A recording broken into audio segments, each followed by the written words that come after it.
Hello, bonjour à tous, bienvenue dans Ravi de vous retrouver pour notre rendez-vous hebdomadaire. Dromadaire. Ah non, il n'y a pas de dromadaire. Ah bon. Eh bien, bienvenue. Comme on ne sait jamais exactement à quel moment la vidéo démarre, eh bien, on vous redit un grand bonjour. Bonjour à tous. Merci d'être là, de nous suivre toutes les semaines comme ça, c'est chouette. Hein, c'est chouette. Ouais. Alors, aujourd'hui, un sujet, on a envie de, je sais pas, de rigoler un petit peu quand même. On a envie, rigoler pas que, hein, mais on avait envie de parler de toutes ces notions qu'on entend beaucoup, être un leader, être un coach, être un guide, être un mentor. Après, il y a aussi, vont derrière tout ça, les mots gourous, effectivement, voilà. Donc, c'est un mot que j'entends souvent derrière le mot coach d'ailleurs. Voilà, et en fait, on voulait rebondir un petit peu avec vous sur toutes ces notions, et d'ailleurs, en commentaire, si vous pouviez nous dire ce que représente pour vous, ou ce qui est pour vous un leader, voilà, un leader, un coach, un guide, mentor. Est-ce que un coach peut être à la fois un guide, un mentor, etc. Un coach peut aussi être un gourou d'ailleurs, bien sûr, hein, il y en a quelques-uns. Dès lors qu'on influence de façon négative, alors déjà on n'est plus dans l'influence, mais on est dans la manipulation. Alors, voilà. Il y a deux Il y a influence gourou, et manipulation. Salut Mathieu, bienvenue. Le gourou, en fait, en Inde, c'est un maître spirituel. C'est pas du tout associé à quelque chose de très sectaire. C'est en France, en fait, dans le cadre de la France, que l'on l'associe souvent au maître d'une secte. Et une secte, c'est considéré comme quelque chose qui est en dehors de la religion. Donc, tout ce qui est hors religion est forcément sectaire. Et d'une certaine manière, en tout cas dans le Salut Gérard, bienvenue à toi. Et bonjour à tous. Et donc forcément, le maître de ça est forcément un gourou. Voilà, donc forcément, mais c'est associé à quelque chose de négatif alors que ça n'est pas forcément en soi. Alors Mathieu, Gérard, comme vous êtes les premiers à nous avoir rejoints, dites-nous pour vous un petit peu ce qu'est un leader, un guide, un mentor, un coach. Est-ce que vous y voyez des différences, voilà, par rapport au thème du jour? Interagissez avec nous. Voilà, ça va nous construire aussi le fil de la discussion, et voilà. Parce que c'est vrai que, évidemment, pour nous, dans ce qu'on développe aujourd'hui, on va vraiment vers le leader. C'est vraiment, pour nous, cette vision du leader, elle peut regrouper pas mal de choses. D'ailleurs, une bonne question, on en parlait, toi et moi, lors d'une marche, là, je ne sais plus, en début de semaine, où je te disais, mais un mentor, ça peut être aussi... alors, est-ce qu'Hitler, par exemple, on pourrait dire que c'était un mentor? Est-ce que quand on parle de mentor, est-ce que c'est toujours une personne bienveillante ou pas? Répondez à ça, ça peut être super intéressant. Est-ce qu'il y a des notions, d'après vous, de bien, de mal? Enfin, je ne sais pas comment vous pouvez le percevoir. Voilà. Est-ce que l'un est plus directif, l'autre est plus sauveur, l'autre est plus... Voilà, en tout cas, des notions que l'on peut utiliser. L'autre qui est plus, justement, à laisser faire les autres. Voilà, c'est toutes ces notions, parce que souvent, le leader, on l'associe à un dirigeant. Mais ça dépend, c'est justement il y en a certains, ils voient le leadership comme on a une vraie méconnaissance. Attends, excuse-moi, j'étais en train de parler. Comme on a une vraie méconnaissance, en fait, sur parfois les termes, eh bien, chacun y va de sa définition. Et parfois, il y a de l'incompréhension. Et du coup, voilà, moi, je vais peut-être voir le leader d'une certaine façon, vous d'une autre, qui nous regardez. Et en fait, je pense que parfois, il faut surtout rajouter des mots. Nous, dans notre vision aujourd'hui, on a vraiment envie de développer le leadership humaniste. Un vrai leader, c'est quelqu'un d'humain. Est-ce que vous nous voyez? Est-ce que vous nous voyez toujours? Parce que j'ai l'impression que ça coupe. Nous avons des problèmes de vidéo. La notion de mention reste assez floue. Merci. Et juste écrivez-nous si oui, vous nous voyez. Est-ce que parce vous nous que voyez toujours nous, là parce la que caméra vient de couper, donc voilà, c'est juste pour nous rassurer, si c'est possible. Ouais. Pour moi, le coach mentor est une personne qui vous montre un chemin, qui vous pousse une pichenette sur ce chemin et vous laisse le parcourir en vous laissant même vous tromper et faire des détours. Bah oui, c'est clair, Mathieu, merci, c'est tout à fait intéressant. Alors, je pense qu'on nous entend plus et qu'on nous voit plus on n'a plus du tout d'interaction, en fait. Ah. Le coach pousse. Gérard, est-ce que tu veux bien nous dire si tu nous vois? Parce que là, on a vraiment on est dans le brouillard, technique. Là. Nous, on ne voit plus rien. Nous, on ne se voit plus, donc... Oui, on vous voit bien. Bon, on va continuer. On va continuer. On va continuer comme ça. Après tout, on n'a pas besoin de se voir. L'essentiel, c'est que vous nous entendiez. Le coach pousse à se dépasser. Intéressant, très intéressant. Cette notion de dépassement, ouais. Tout à fait. Tout à fait. On pourrait dire comme ça. En tout cas, c'est vrai comme il y a toujours un objectif à atteindre, eh bien, forcément, le coach, il va pousser pour atteindre cet objectif. Donc, évidemment, ça en fait partie, oui, tout à fait. Donc, ça, c'est bien. Après, la question, c'est pas de se dépasser dans le sens suer, ce soit très dur, on souffre. Voilà, c'est pas le principe. Au contraire, c'est que ce soit le plus facile et le plus simple possible avec qui l'on est vraiment. Voilà, et ça demande à mieux se connaître d'ailleurs. Exactement. Alors, ce que je propose, c'est qu'on va vous donner, nous, une petite définition de chacun des mots qu'on a partagés. Et on terminera par la notion de leader. Parce que nous, aujourd'hui, c'est vraiment ce qu'on cherche à développer, mais évidemment toujours dans le côté humaniste, bienveillant, authentique. Et justement, on vous parlera de ce qu'est vraiment un leader humaniste, un leader authentique. Alors, on va peut-être commencer par un mentor pour toi, c'est quoi, Marc? Alors moi, un mentor... je vois que tu as pris de jolies petites notes sympathiques. Moi, voilà, alors dans le mentor, il y a la notion de guide déjà, parce que c'est souvent quelqu'un qu'on considère comme exemplaire. C'est quelqu'un sur lequel on a envie de ressembler souvent. Et donc c'est souvent quelqu'un qui a déjà parcouru un chemin et qui a déjà franchi un certain nombre d'étapes dans sa vie.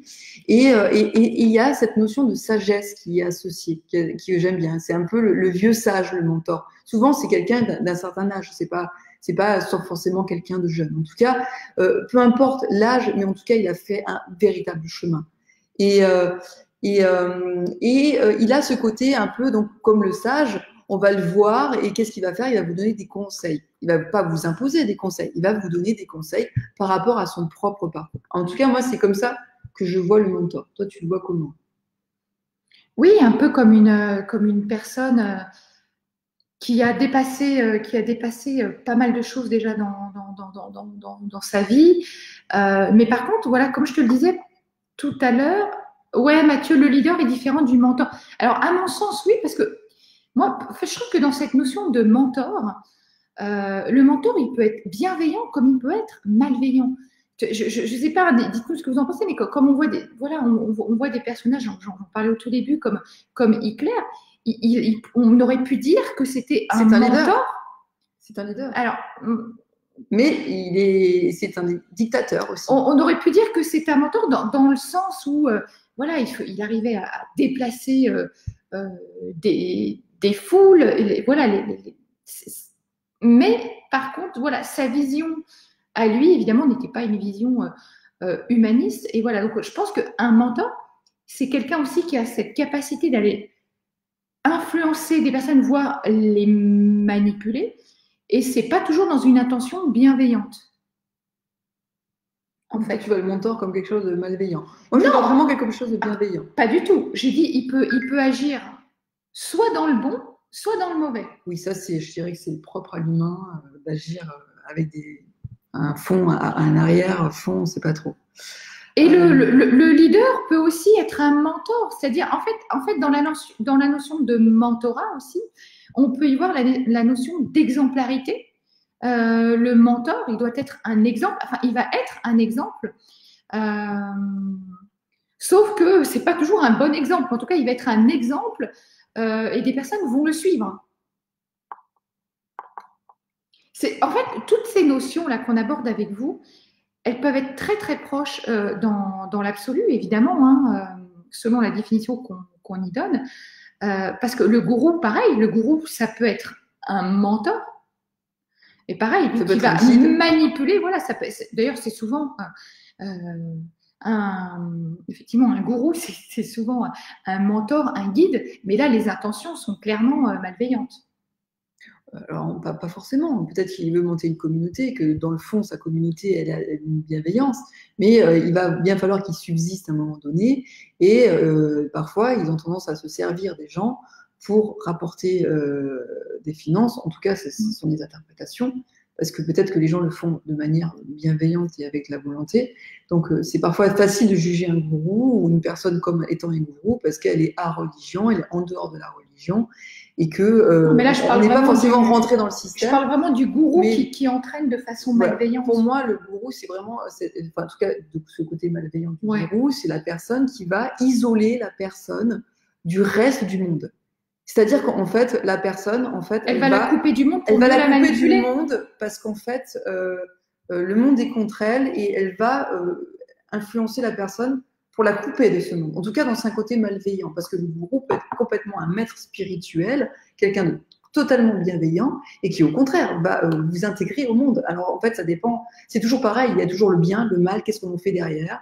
Voilà, donc en fait, on a toujours associé ce mauvais gourou et cette secte à des gens qui nous excluent, en fait, du monde. Voilà, c'est juste ça. Malheureusement, c'est vrai que, on va dire que dans ma vague connaissance du monde du gourou, entre guillemets, on a toujours vu, voilà, on va surtout parler de sectes, et généralement, les intentions, elles sont pas saines, en fait. Et du coup, on pourrait distinguer comme ça un gourou, c'est quelqu'un qui n'a pas, on va dire, de bonnes intentions, et parce que sans doute, il n'a pas fait le chemin, lui, en fait. Il n'a pas dépassé...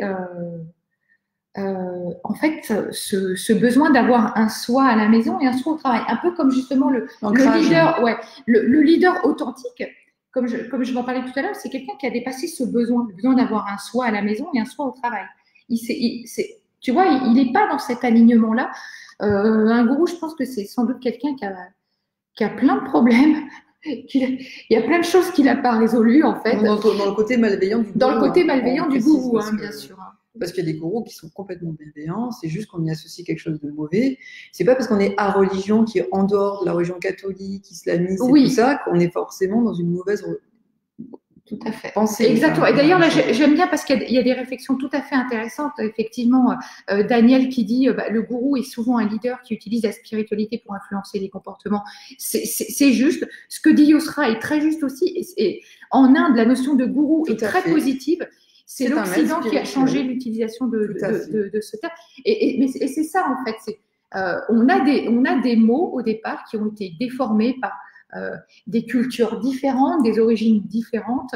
Et ça, c'est très intéressant. D'ailleurs, si je peux me permettre. Non. Juste, Yosrat, tu as complètement raison. Oui. C'est-à-dire qu'en fait, aujourd'hui, on a systématiquement médiatisé les personnes, les gourous négatifs. Donc, on a associé le gourou à quelque chose de négatif. On l'a associé à une vision négative. Parce qu'en permanence, à chaque fois qu'on nous parlait de gourou, on l'a associé à une secte, quelque chose qui était enfermant. Et donc, on l'a généralisé comme quelque chose de mauvais, en fait. Alors que le gourou, en soi, c'est un maître spirituel hindou. C'est marqué dans la traduction, dans la définition française. Mais la manière dont les médias en ont parlé, la communication a été faite, ça a forcément dévié vers quelque chose de négatif. Et oui, il y a des gens qui s'en sont servis à leur propre fin personnelle et donc qui ont isolé les gens du monde et donc ils ont influencé dans ce sens. Mais du coup, c'est génial parce que si on voit dans cette vision-là, en fait, on pourrait dire que dans nos métiers du coaching, le coach est un guide, un gourou, un mentor et un leader. Waouh! Là, ça commence à devenir intéressant. Attends, parce que tu n'as toujours pas dit ce que tu pensais, toi, du guide. C'est quoi un guide pour toi? Un guide, c'est quelqu'un qui va nous montrer le chemin un peu. Et c'est pour ça que moi, j'associe souvent pour moi, un coach, c'est une personne qui va guider une personne, tu vois. Elle part d'une situation et on va l'amener jusque là où elle veut aller, en fait. Mais on va la guider en lui amenant ses propres ressources. C'est-à-dire que le guide, il fait pas le chemin à ta place. C'est toi, hein, tu vas le faire ton chemin. Par contre, il va te montrer des orientations, des choses comme ça, mais pour te faire naître tes ressources, parce qu'on les a, mais souvent on a besoin sans doute peut-être de les faire renaître, nos ressources. Le guide, il ne fait pas à la place, hein. Il va te dire des choses et il veut que tu expérimentes. Alors, si on prend, moi, je dirais le pur sens du guide, le guide, c'est quelqu'un qui a déjà fait le chemin. C'est ça. Mais c'est son chemin. Et en fait, il va amener les gens à suivre son chemin. C'est par rapport à la différence entre un guide et un coach, c'est que le guide, il va montrer un chemin qu'il connaît déjà, en fait. Et donc, il va accompagner ces personnes sur ce chemin-là. Tandis qu'un coach, il va essayer de découvrir le chemin de l'autre parce que lui, il a fait ce chemin lui-même. Donc, il va essayer de s'orienter par rapport à l'autre. Il ne va pas influencer dans le chemin, en fait. C'est ça la subtilité entre le guide et le coach. Le guide, il sait le chemin et il conduit sur le chemin qu'il connaît. Le coach, le guide éclaire le chemin. Oui, c'est beau. Ouais, il éclaire un chemin, mais le chemin qu'il connaît. C'est-à-dire que n'oublions jamais qu'il va influencer en fait la personne à aller sur tel chemin. Le coach, lui, son objectif, c'est justement de ne pas guider la personne puisque c'est elle qui a déjà la carte à l'intérieur d'elle. Encore une fois, ça dépend ce qu'on entend par guider. En fait, si on va vraiment les distinguer en fait l'un et l'autre pour savoir quelle est la différence entre un guide et un coach. Le coach, c'est trouver cette carte que vous avez à l'intérieur de vous et la suivre avec vous. Et en fait, nous, eh bien, notre objectif, c'est de vous dire, mais est-ce que tu es sûr que c'est à gauche ou est-ce que tu es sûr que c'est à droite? Voilà. Et qu'est-ce qui se passe à l'intérieur de toi à ce moment-là? Et est-ce que c'est plus ton mental qui te parle? Est-ce que plus c'est ton cœur qui te parle? Et en fait, petit à petit, en fait, c'est arriver à décrypter cette carte intérieure, cette carte au trésor, moi j'aime bien dire toujours, qui va vous emmener sur votre chemin et qui n'est pas du tout le chemin du guide, qui lui, a déjà un chemin qu'il connaît et qui donc il va vous emmener sur ce chemin. Voilà. Non, moi, en tout cas, c'est comme ça que je le perçois. Je ne sais pas comment vous le percevez. Oui, il y a des subtilités. C'est juste la petite subtilité de je connais le chemin ou je ne connais pas ton chemin. Voilà, finalement, en vérité, bien sûr que dans tous ces termes-là, c'est ni bien ni mal, mais c'est ce qu'on en a fait derrière, en fait, à chaque fois. Ouais. Qui fait que ça peut avoir des connotations péjoratives dans certaines cultures et pas dans d'autres. Comme le disait Yosra, voilà, dans certaines cultures, et notamment en Inde, le gourou, c'est un maître spirituel et il est adulé, dans le bon sens. On pourrait dire que Bouddha était un gourou. Mais Bouddha était... il se trouve que le bouddhisme est considéré comme religion, même si eux se considèrent plutôt comme une philosophie de vie. Donc, ils sortent du côté sectaire parce qu'ils sont très nombreux, à croire que le nombre vient influencer le secte ou pas secte. Mais tout ce qui est sûr, c'est tout ce qui est en dehors. Alors, c'est sûr, la secte, c'est ni positif ni négatif. Et tu sais quoi, Daniel, pour réunir ta phrase en une, le coach accompagne, guide et éclaire. Ça peut être ça aussi. Ça peut être une jolie définition. Dans le sens où il reste à côté de la personne, en fait, mais pour la guider, elle, dans son chemin, parce qu'elle est confiante, en fait, dans le chemin de l'autre. Mais elle ne va pas influencer sur son chemin. Et ça, d'ailleurs, souvent, c'est ce qu'on peut remarquer chez les coachs, c'est qu'ils ont tendance à vouloir influencer par rapport à leur propre chemin. Sauf que non, en fait, à chaque fois, c'est une grande découverte. Moi, c'est ça que j'adore, à chaque fois qu'il y a une nouvelle personne qui vient. Je ne sais jamais où je vais aller. Jamais, jamais, jamais. C'est ça qui est bon. J'ai remarqué qu'il y a des clés qui sont somme toute assez similaires par rapport à des blessures, par rapport à des choses qui peuvent se réunir, qui peuvent me permettre de t'orienter, de dire peut-être si tu penses là, comment tu vas le penser, ça va juste me permettre de te clarifier ton discours. Et voilà, c'est vraiment cet esprit en fait du coach. En fait, et bon après avec l'expérience, etc. Moi, c'est vrai que chaque nouvelle personne, je ne sais jamais comment ça va se passer, ni ce qui va se passer, ni et ça se dessine comme ça. Justement, on décide, on trace finalement le chemin ensemble. Mais je suis à côté, moi. Je suis ni devant ni derrière. Je suis à côté en fait. Et on avance ensemble. Et c'est ça qui est super, super intéressant. Et du coup, le leader, alors? Parce que du coup, le leader, alors, est-ce qu'un coach est un leader?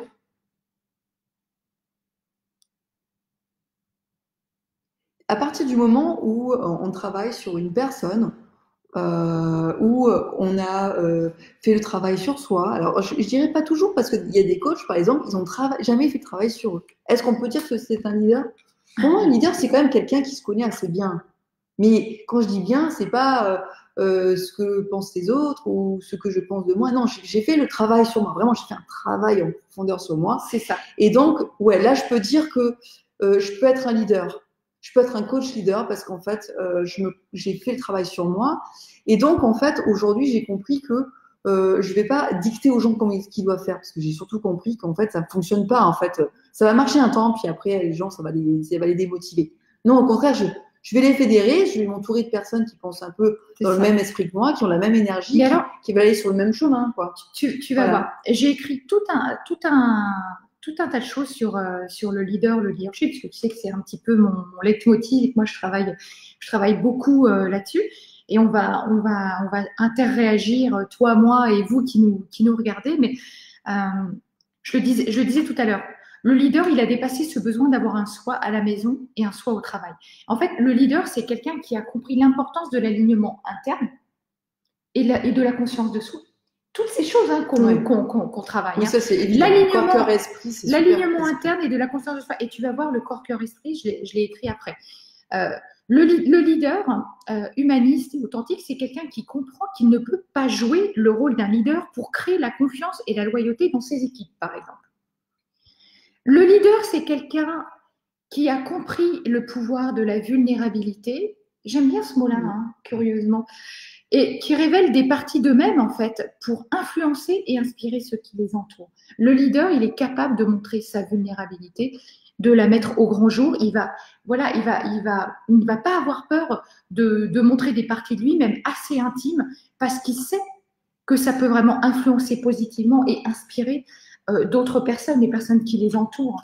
On n'a pas envie de suivre quelqu'un qui est sans arrêt le meilleur, le plus parfait, le plus machin, parce qu'en fait, ça met une pression sur les épaules énorme. Et combien de personnes font des burn-out à suivre des personnes qui les idolâtrent, parce qu'en fait, ils sont tellement parfaits qu'on sent toujours le besoin d'en faire toujours plus. Et ça veut dire quoi? Ça veut dire qu'on épuise son équipe, on les mène à bout. Et c'est pas ça, un leader. On n'est pas parfait. Et non. Et en fait, justement, le leader, c'est parce qu'il est vulnérable. On sent qu'il a besoin d'être soutenu sur certains plans où il n'est pas bon. Et le leader, il a compris que c'est là où il est bon, il va valoriser les autres dans ceux pour lesquels ils sont bons. Exactement. Ouais, tout à fait. Le leader authentique, c'est quelqu'un qui intègre sa tête, son cœur et ses mains dans son travail. Je fais. Voilà. L'action, c'est les mains. En fait, c'est le leader, il est vraiment pleinement investi dans ce qu'il fait, dans les personnes. Et en plus, j'aime bien cette notion-là, c'est que le leader, il sert. Il ne se fait pas servir. Le leader, il sert les personnes, il sert. Et il est investi pleinement. Le leader, il est au service de quelqu'un, d'un groupe, d'une équipe. Et il est investi pleinement dans son travail, etc. Donc, alors, pareil, j'ai écrit quelques qualités d'un leader authentique. Surtout, pareil, réagissez avec nous, complétez, dites-nous ce que vous en pensez. Pour moi, voilà, les qualités d'un leader authentique, c'est je suis conscient de moi et authentique, de mon comportement. Du coup, ça permet aux autres de lui faire confiance tout le temps et pas seulement une partie du temps. Qu'est-ce que tu en penses ?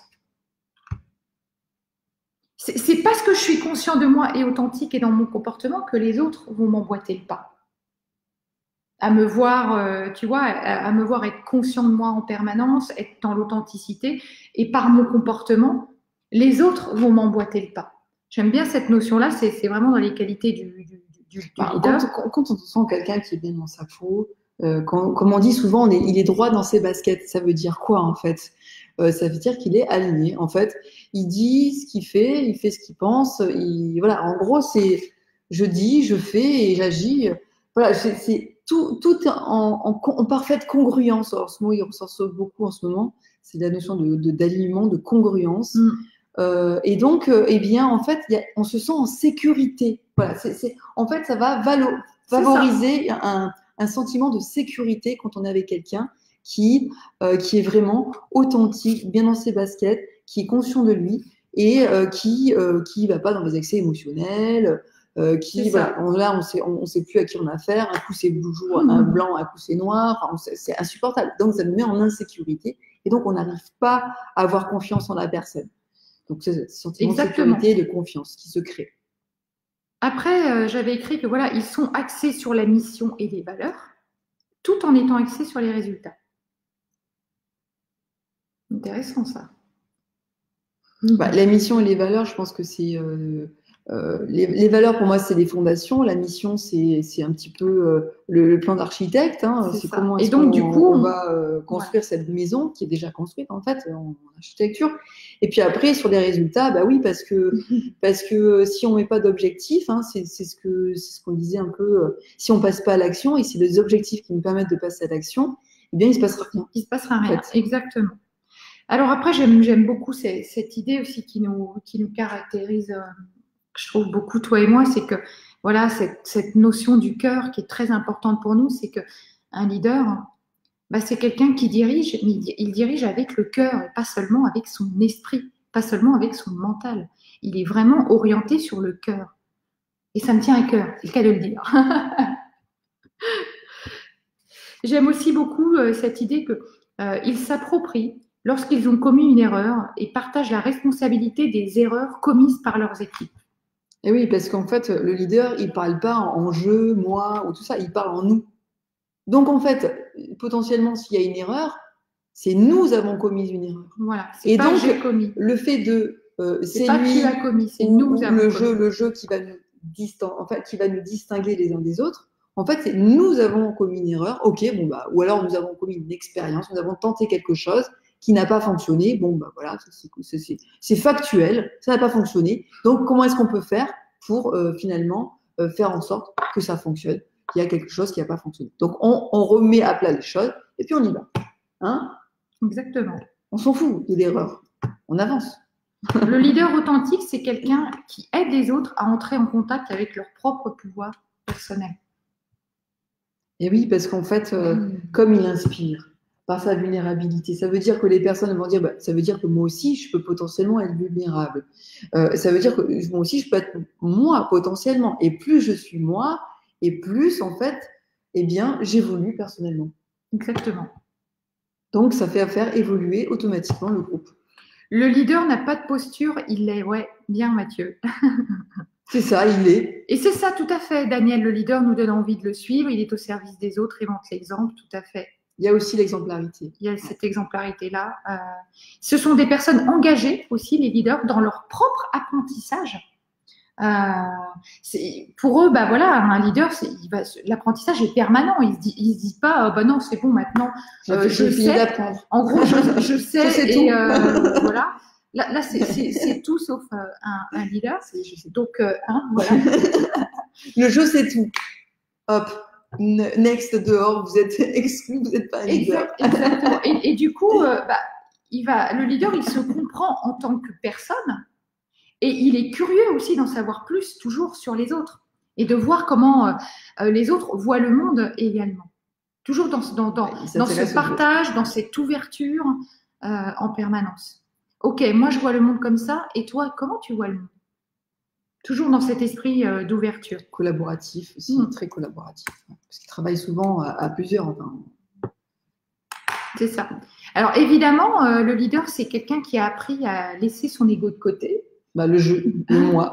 Moi, Alors, je suis le meilleur dehors. C'est peut-être sans doute la chose la plus difficile à faire, en tout cas au départ.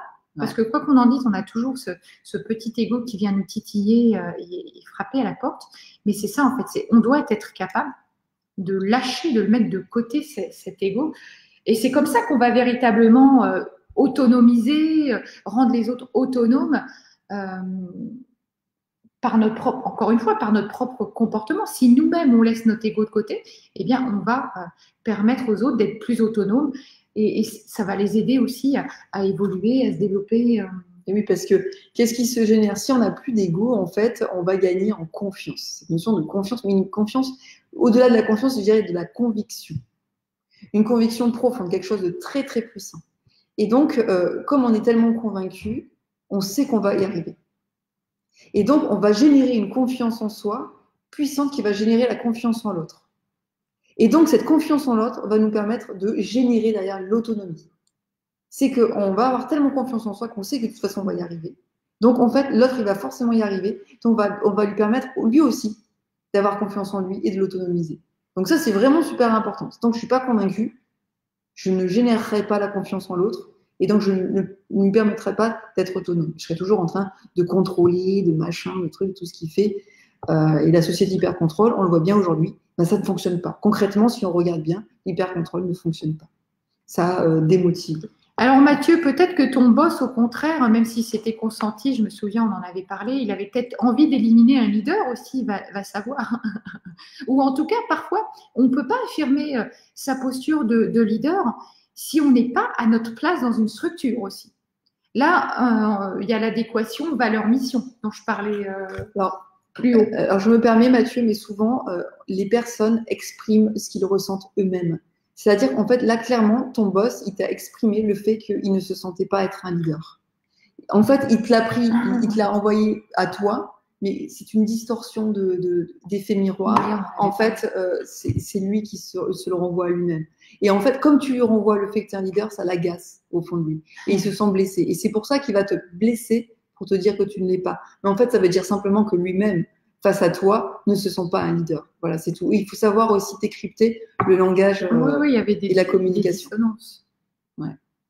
Donc, le leader aussi, c'est quelqu'un qui sait créer une vision partagée. Hein. Effectivement, il donne envie aux autres de le suivre. Il fédère. Hein. C'est quelqu'un qui s'est bien fédéré, qui s'est bien rassemblé à sa vision. Souvent, du coup, il va être assez doué pour former des équipes qui vont aller dans ce sens-là, pour éliminer aussi les obstacles, etc., afin que tout se passe pour le mieux, etc. Alors là-dessus, je peux dire un petit truc. Je pense que souvent, on confond certaines choses au niveau du leadership. Je me mets dans l'esprit que je rentre dans une entreprise. Je suis un leader, j'ai vraiment l'âme d'un leader et j'arrive dans une entreprise et j'aimerais emmener la société dans ma vision, en tout cas dans une vision globale, parce que je m'intègre un peu dans le système et je me rends compte qu'il y a des personnes dans cette entreprise dans laquelle j'arrive qui sont absolument contre quoi qu'il se passe. Il faut comprendre une chose, c'est que peut-être que ces personnes ne partagent pas les mêmes valeurs que vous. Quand on crée une structure, on va attirer des personnes qui ont les mêmes valeurs que nous. On va la construire ensemble. Et si un leader change, en fait, ça peut potentiellement changer le système et créer des blocages. Il est fondamental pour un leader qu'il accepte et qu'il assume le fait de se détacher de certaines personnes. Ce n'est pas dire à la personne « je te licencie », non, ce n'est pas une punition. C'est tu ne partages pas une vision qui est pourtant partagée par un certain nombre de personnes. Et donc, eh bien, je te libère en fait de ne pas être à ta place. Parce qu'à un moment donné, on n'est pas à sa place dans une entreprise où on ne partage pas les mêmes valeurs. Exactement. Et donc, à partir du moment où le leader est un leader et pas un dirigeant directionniste à taper sur les gens et à marcher à la carotte. Non, je précise bien. Donc, c'est pour ça que, attention, le leadership, dans ce que tu dis, c'est savoir aussi, tout le monde ne suit pas notre vision. Et c'est OK, le monde, il est large, l'écran. Savoir se séparer de quelqu'un qui nous met des barrières dans les roues ou qui monte les gens contre les des barrières dans les roues, c'est bien ça. Mais en tout cas, qui monte les gens à l'inverse de vous, ça, c'est fondamental pour arriver à avoir une structure saine quand on arrive dedans. Voilà, moi je dis toujours, si ça change de leader et que vous êtes dans une entreprise et que vous n'êtes pas OK avec ça, j'ai envie de vous dire, quittez-la plutôt que de vouloir dire du mal ou c'est que vous n'êtes pas à votre place, changez d'endroit.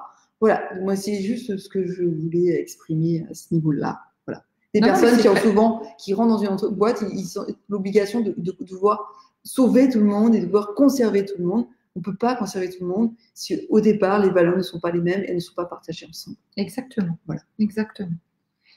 Et tu vois, donc cette notion de guidance, quand même, voilà, c'est quand même le leader, il va guider les personnes, les organisations, les groupes à atteindre leur objectif.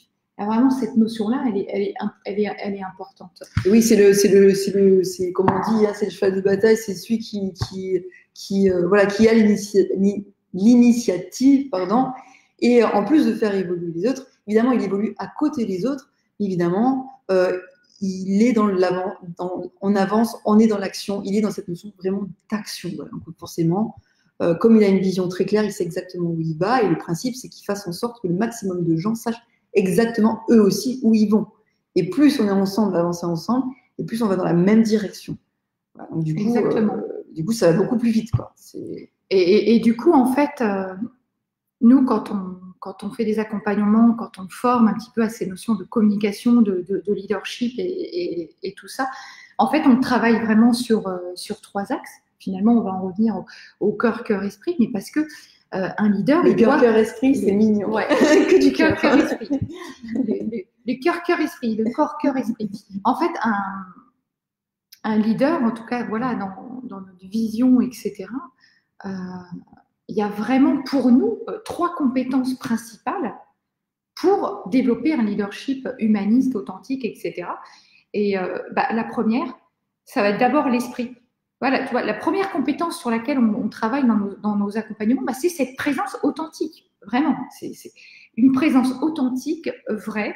Mais qu'est-ce qu'on entend par là? C'est qu'on va l'inviter à cultiver une présence authentique à travers une variété de pratiques.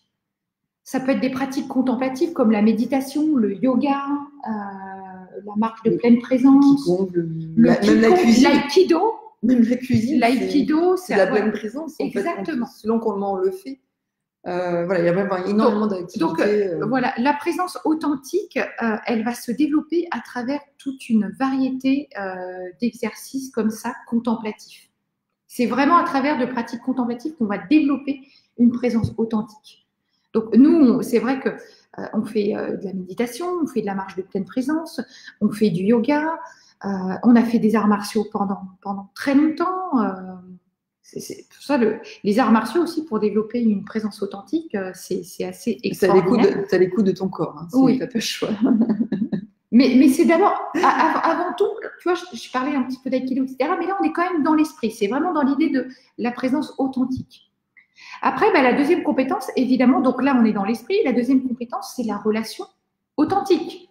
Et là, évidemment, c'est le cœur. On est dans le cœur. C'est comment je vais développer une communication, une relation authentique à travers le dialogue, à travers mes compétences, voilà, comment je vais pouvoir résoudre les conflits que je vais rencontrer, comment je fais avec les différences que je rencontre. Voilà, tu vois, une relation authentique. Développer une relation authentique, ça va permettre au leader d'intégrer véritablement cette notion du cœur, tu vois, en cultivant aussi la compassion. La compassion, c'est pas de la pitié, hein, je le rappelle. Hein. Alors moi, la pitié, je l'appellerais plutôt l'empathie. Mais... Voilà, la compassion, l'empathie et la compréhension pour les autres.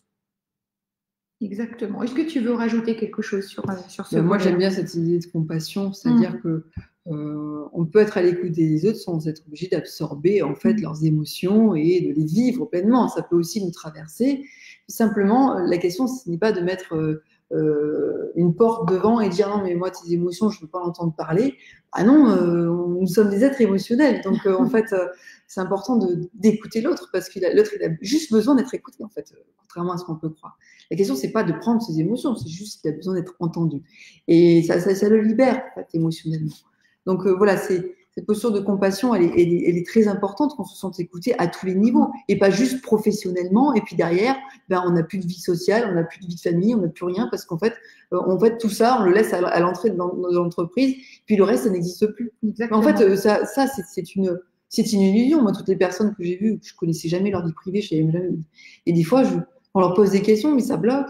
Et c'est dommage parce qu'en fait, du coup, on empêche la relation authentique, la relation vraie. Quand on connaît vraiment quelqu'un, eh bien on sait que là où on doit aller, là où on ne doit pas aller, voilà, ça s'appelle aussi cette notion de respect derrière.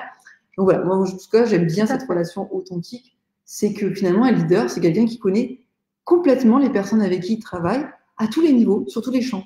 En fait, il n'y a pas de distinguo de pro, perso, machin, privé, pas. Voilà. Donc on a dit présence authentique, l'esprit. Ouais. Ok. 2, relation authentique, le cœur. Relation authentique avec le cœur. Voilà. On s'intéresse vraiment aux gens, à l'écoute, C'est c'est ça. ça. L'écoute aussi, ça. L'écoute, la relation, la communication, etc. Créer une vraie relation, Puis etc. vraiment de compréhension. C'est ça, une intention que tous se marient bien ensemble. Exactement. Voilà. Et la troisième compétence, du coup, c'est une action authentique et efficace. Et là, évidemment, on est dans le corps.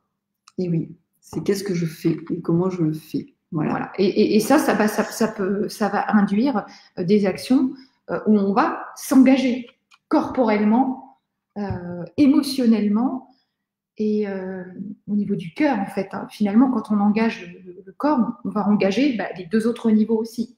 Oui, parce qu'on se rend compte en fait que en fait, le monde est mouvement. En fait, l'énergie est mouvement, tout est mouvement. Tout est mouvement. Et quand on est dans l'inertie, on n'est jamais vraiment dans l'inertie. Il y a toujours un mouvement. Et en fait, donc quoi qu'on l'on fasse, si on veut apprendre, si on veut expérimenter, si on veut, c'est se mouvoir en fait, bouger. Alors il y en a qui vont parler de dépassement de soi, mais dans le dépassement de soi, il y a un peu trop de challenge, de compétitivité. En fait, c'est important d'être plus dans la notion de mouvement. Ça peut être un mouvement derrière, devant, peu importe, c'est un mouvement, mais on y va, quoi, on avance et on le fait si possible ensemble. Voilà, c'est vraiment ça. Alors, dites-nous ce que vous en pensez de ces 3 compétences qu'on doit développer pour devenir un leader authentique. Voilà. Dites-nous un petit peu ce que vous en pensez, comment vous le voyez. Authentique, humaniste, conscient, responsable. Chacun trouvera le mot qu'il veut. Exactement le mot qu'il veut et qui peut réunir plusieurs notions qu'on avait évoquées tout à l'heure. Voilà.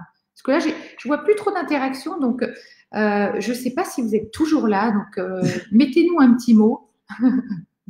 Parce que j'ai l'impression que nous, aujourd'hui, à nouveau, on a encore quelques petits problèmes de connexion. Hein, n'est-ce pas ? Il n'y a plus de vidéo. Mais c'est pas grave, on se dit que sans doute ça doit fonctionner, on continue à parler. Exactement. Ouais. En tous les cas, pour aujourd'hui, est-ce que tu voulais rajouter autre chose par rapport à tout ça ? Non, je pense qu'on a fait le tour de toutes ces notions. Hein. Je dirais que moi, je mettrais en haut du panier le leader, qui, pour moi, le leader, en fait, finalement, doit regrouper ces notions de à la fois mentor, à la fois de guide, à la fois de coach, à la fois alors, gourou, c'est vrai qu'il n'a pas forcément belle image, mais en fait, c'est quelqu'un qui allait dans la connaissance de soi. Et quand on va dans la connaissance de soi, on se rend compte que, bon, ok, il y a l'intellectuel, il y a l'émotionnel, mais derrière, il y a le spirituel. Et en fait, c'est aussi quelqu'un de spirituel, un leader. Il est allé se connaître un peu plus loin que le champ corporel. Donc, forcément, il a touché certains plans. Ça ne veut pas dire que ce soit un maître spirituel, mais en tout cas… Il peut l'être, mais là, je crois que c'est encore un level… Alors, je ne sais pas si on peut parler… Qu'est-ce qu'on peut dire ? On peut dire dans ces cas-là, si on fait un parallèle avec la religion Christ, un être éveillé, un Bouddha, voilà. Je ne sais pas, parce que pour moi, Bouddha, c'était une forme de leader dans son domaine. Mais leader, guide, mentor. En fait, voilà. Oui, et on pouvait lui mettre toutes les casquettes. Comme Jésus-Christ. Alors oui, Mathieu, bien sûr, l'authenticité, c'est pour ça que moi je parle dans ces 3 compétences du leader authentique, il y a toujours ce mot authentique, c'est présence authentique, relation authentique et action authentique et efficace. C'est vraiment, voilà. Et donc, c'est pour ça qu'on intègre toujours cette notion de l'esprit, du cœur et du corps, qui sont indissociables en fait. On ne peut pas les séparer l'une de l'autre. Bon, on vous remercie. Si vous avez d'autres idées de sujets pour la fois prochaine, comme d'habitude, vous nous les écrivez en commentaire. Et on vous dit à très vite. Hein. À très bientôt. À jeudi. À la semaine prochaine. Merci. Ciao, ciao.